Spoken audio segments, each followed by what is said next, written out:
LDC উত্তরণ নিয়ে এখনো সিদ্ধান্তহীনতায় বাংলাদেশ, ইতিবাচক সাড়া নেই জাতিসংঘ থেকেও, নতুন সরকারের অপেক্ষায় ব্যবসায়ীরা।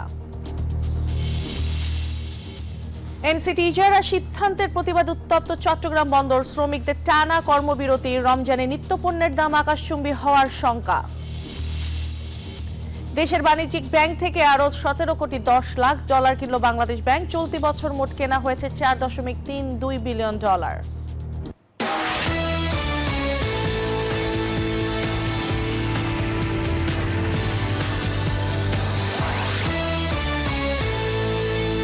আমন্ত্রণ ব্যবসা বাণিজ্যের অর্থনীতির সর্বশেষ খবর নিয়ে নিউজ 24 এর নিয়মিত আয়োজন পূবালী ব্যাংক পেলসি বিজনেস টাইমে। সাথে আছেন সানোয়ার। এতক্ষণ দেখছিলেন সংবাদ শিরোনাম, এবার বিস্তারিত। এলডিসি উত্তরণ নিয়ে এখনো সিদ্ধান্তহীনতায় বাংলাদেশ, জাতিসংঘের প্রতিনিধির দলের ঢাকা সফর বাতিল হওয়ার বিষয়টি আরো অনিশ্চয়তায় পড়েছে। অর্থনীতিবিদরা বলছেন এমন পরিস্থিতি এলডিসির প্রস্তুতি প্রভাব ফেলবে। এছাড়া উত্তরণের সিদ্ধান্ত হলে প্রস্তুতি ছাড়াই এই ক্লাবে প্রবেশ করতে হবে বাংলাদেশকে। এদিকে এই বিষয়ে অন্তর্বর্তী সরকারের জাতিসংঘের কোনো ইঙ্গিত না পাওয়ায় নতুন সরকারের দিকে তাকিয়ে আছেন ব্যবসায়ীরা। বিস্তারিত জানাচ্ছেন রিয়াজ সুমন। চলতি 2026 সালের 24 নভেম্বর আনুষ্ঠানিকভাবে এলডিসি থেকে বেরিয়ে যাবে বাংলাদেশ। যদিও সামষ্টিক অর্থনৈতিক পরিস্থিতি বিবেচনায় এটি পেছানোর দাবি আছে ব্যবসায়ীদের। এমন পরিস্থিতিতে বাংলাদেশের সার্বিক প্রস্তুতি পর্যালোচনা ও নিজেদের অবস্থান জানাতে জানুয়ারি মাসে ঢাকায় আসার কথা ছিল জাতিসংঘের প্রতিনিধি দলের, কিন্তু এই সফর স্থগিত করে সংস্থাটি। বাণিজ্য মন্ত্রণালয়ের সূত্রে জানা গেছে, জাতীয় নির্বাচনের যুক্তি দেখিয়ে অন্তর্বর্তী সরকারের পক্ষ থেকে সফরের বিষয়ে না করা হয়েছে। এমন বাস্তবতায় এলডিসি উত্তরণ নিয়ে তৈরি হয়েছে ধোঁয়াশা। আমরা এটার বিরুদ্ধে অবস্থান নিয়েছি এবং সরকারকে বলেছি কেন এলডিসি গ্রাজুয়েশনে যাওয়ার এই মুহূর্তে বাংলাদেশের কোনো সুযোগ নেই, এবং আনফরচুনেটলি সরকার আমাদের কোনো কথা আমলে নেয়নি এবং সেখানে ওনারা এলডিসি গ্রাজুয়েশনে যাবেনি এমন একটা সিদ্ধান্ত নিয়েছেন। আমরা মনে করি এখনও বলবো এলডিসি গ্রাজুয়েশনে যাওয়ার মতো পরিস্থিতি বাংলাদেশের নেই। এই মুহূর্তে যদি এলডিসি আপনার ইফেক্টিভ হয়, আমরা যারা ব্যবসায়ী আছি যেসব বেনিফিট পেতাম সেটা আমরা পাবো না। আমাদের আপনার এমপ্লয়মেন্ট যে পলিসিগুলো আছে সেগুলো চেঞ্জ হয়ে যাবে। তো এত কিছুর প্রতিকূলে গিয়ে আমরা কিভাবে ব্যবসা করবো আমি জানি না।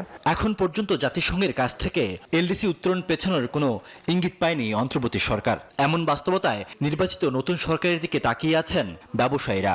আমাদের একটি নতুন গণতান্ত্রিক সরকার আসলে আমরা আশা করব যে ট্রেড এগ্রিমেন্টগুলো হবে, এলডিসি গ্রাজুয়েশন থেকে বের হয়ে আসার জন্য একটি টাস্ক ফোর্স গঠন করা হবে, আমাদের যে পলিসি সাপোর্টগুলো দরকার সেই পলিসি সাপোর্টগুলো আমরা পাবো। দায়িত্ব নেওয়ার পর এলডিসি গ্রাজুয়েশন অন্তত 3 বছর অর্থাৎ 3-6 বছর মানে পিছিয়ে যাওয়ার জন্য একটা উদ্যোগ তারা নেবেন। তবে বড় বড় ব্যবসায়ী ও রপ্তানিকারকরা এলডিসির জন্য প্রস্তুতি নিয়ে রেখেছেন বলে মনে করেন এই অর্থনীতিবিদ। বলেন, এলডিসি উত্তরণ হলেও ব্যবসায়ীদের বিনিয়োগ, উৎপাদন, বিপণন পর্যায়ে সহায়তা দিতে পারে সরকার।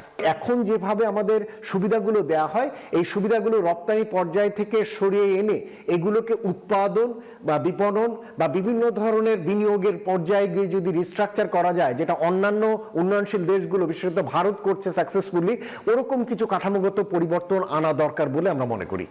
এলডিসির ধাক্কা সামলাতে নির্বাচিত সরকারকে সুদহার কমানো, বিনিয়োগ পরিবেশ ফিরিয়ে আনতে হবে বলেও মনে করেন অর্থনীতিবিদরা।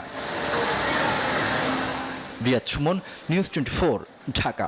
বিদেশি প্রতিষ্ঠানের হাতে নিউ মোরিং কন্টেইনার টার্মিনাল ইজারার সিদ্ধান্তের প্রতিবাদ উত্তপ্ত চট্টগ্রাম বন্দর। দেশের প্রধান বন্দর অচল হয়ে পড়েছে শ্রমিকদের টানা কর্মবিরতিতে। এতে সরবরাহ ব্যবস্থা ভেঙে পড়ে, আসন্ন রমজানে নিত্যপণ্যের দাম আকাশচুম্বী হওয়ার শঙ্কা দেখা দিয়েছে। চুক্তির আইনি বৈধতা নিয়েও প্রশ্ন তুলেছেন ব্যবসায়ীরা। আবি আব্দুল্লাহ রিপোর্টে বিস্তারিত। দেশের আমদানি রপ্তানির প্রধান প্রবেশদ্বার চট্টগ্রাম বন্দর। এই বন্দর দিয়েই দেশের প্রায় 90% বৈদেশিক বাণিজ্য পরিচালিত হয়। শিল্প কারখানা থেকে শুরু করে নিত্য প্রয়োজনীয় পণ্যের সরবরাহ সবকিছুর সঙ্গেই ওতপ্রোতভাবে জড়িয়ে আছে এই বন্দর। সম্প্রতি বন্দরের সবচেয়ে লাভজনক নিউ মোরিং কন্টেইনার টার্মিনাল 15 বছরের জন্য বিদেশি অপারেটরকে ইজারা দেওয়ার উদ্যোগ নিয়েছে অন্তর্বর্তী সরকার। নির্বাচনের ঠিক আগ মুহূর্তে এমন সিদ্ধান্তে ক্ষুব্ধ শ্রমিক কর্মচারীরা। আপনার এনসিটি যে বেসরকারীকরণ যেটা পদক্ষেপ, এই পদক্ষেপ সম্পূর্ণভাবে একটা বেআইনি পদক্ষেপ। নাইজেরিয়ান গভর্নমেন্ট ওনারা ফ্যাসিস্ট সরকারের সমস্ত প্রজেক্টগুলো বাতিল করেছে।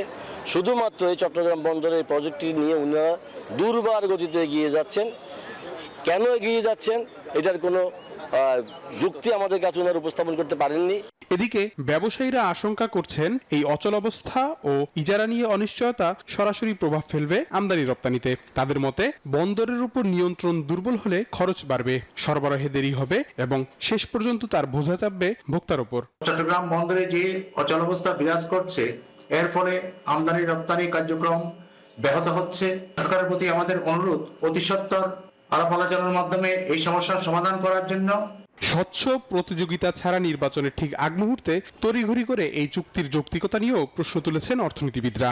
এই মুহূর্তে যেটি হচ্ছে সেটি হলো যে কয়েকদিন পরে নির্বাচন, এবং নির্বাচনের আগে যে তড়িঘড়ি করে যে এই ডিপি ওয়ার্ল্ডের সাথে এই নিউমরিক কন্টেইনার টার্মিনালের যে এই যে চুক্তি, সেই চুক্তির জন্য যে নেগোসিয়েশন, সেটা নিয়ে কিন্তু প্রশ্ন হচ্ছে। তার কারণ এই অল্প সময়ের মধ্যে কিন্তু যদি তাড়াহুড়ো করে কোনো রকমের চুক্তি করা হয় বা দরকারি করা হয়, তাহলে সেই ক্ষেত্রে বাংলাদেশের যে স্বার্থ সেটা কিন্তু লঙ্ঘিত হতে পারে। নিউমরিং কন্টেইনার টার্মিনাল পরিচালনার ভার বিদেশি অপারেটর ডিপি ওয়ার্ল্ডকে দেওয়ার সিদ্ধান্তের প্রতিবাদে লাগাতার কর্মবিরতিতে আছেন চট্টগ্রাম বন্দরের শ্রমিক কর্মচারীরা। আবি আব্দুল্লাহ, নিউজ 24, ঢাকা। দেশের 16 বাণিজ্যিক ব্যাংক থেকে আরও 171 মিলিয়ন বা 17 কোটি 10 লাখ মার্কিন ডলার কিনেছে বাংলাদেশ ব্যাংক। বুধবার গণমাধ্যমকে তথ্য জানিয়েছেন বাংলাদেশ ব্যাংকের নির্বাহী পরিচালক ও মুখপাত্র আরিফ হোসেন খান। এ নিয়ে চলতি ফেব্রুয়ারি মাসে 2 দফায় মোট 38 কোটি 95 লাখ ডলার কেনা হয়েছে। এর আগেও চলতি 2025-26 অর্থ বছরে কয়েক দফায় নিলামের মাধ্যমে ডলার কিনেছে বাংলাদেশ ব্যাংক। এখন পর্যন্ত মোট কেনা হয়েছে 432 কোটি বা 30 লাখ বা 4.32 বিলিয়ন ডলার। বিশ্ববাজারে আবার ঊর্ধ্বমুখী ধারায় ফিরেছে স্বর্ণের দাম, একই সঙ্গে ঊর্ধ্বমুখী ধারায় রয়েছে অন্যান্য ধাতুর দামও। বার্তা সংস্থা রয়টার্সের প্রতিবেদনে বলা হয়েছে, বুধবার স্পট মার্কেটে স্বর্ণের দাম 2.2% বেড়ে প্রতি আউন্স 5,404.74 ডলারে উঠেছে। একই দিন এপ্রিল ডেলিভারির জন্য মার্কিন স্বর্ণের ফিউচার 2.7% বেড়ে প্রতি আউন্স 5,067 ডলারে দাঁড়িয়েছে। আর এই ছিল Pubali bank PLC business time এখনকার মতো আয়োজন। এতক্ষণ সাথে থাকার জন্য ধন্যবাদ সবাইকে।